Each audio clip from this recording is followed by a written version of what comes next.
Now, the other very important point which I want to put before the Senate,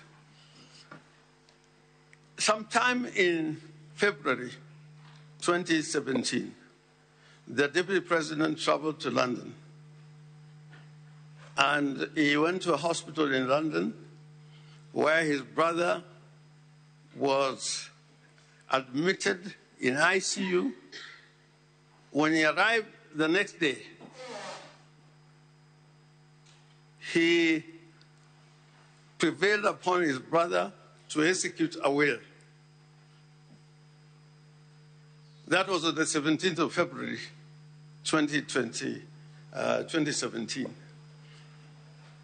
In that trip, there is no evidence at all that he tried to talk to doctors or physicians who are looking after his own brother.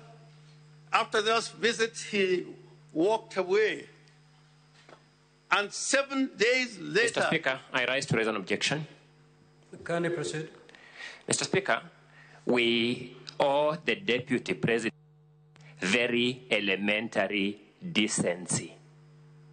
We owe it to the Deputy President to be basically decent in these proceedings. I want to know whether counsel at the bar, one, can adduce this kind of evidence that is not contained in any evidentiary material before the Senate. I want to know which ground in the 11 grounds in the impeachment motion is this evidence from the bar supporting.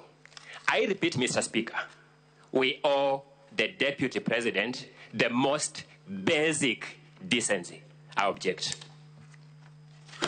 Senior Counsel Orengo, those abatements, are they contained? They're contained, they're all here. And refer to the document. Volume 4. I am not referring, because if I've got to refer to every document, it will take a lot of time, and I have only 30 minutes. If you look at Volume 4 of this document on public participation, from page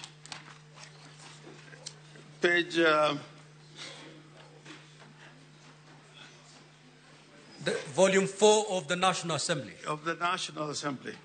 Pages? Pages 114 to... In fact, it is the Deputy President who has also relied on that will. It's also part of his defense. Yes. And in fact, this page is also called Tend the Will. And the Deputy President is the one who is relying on this will. The death certificate is contained on page 119.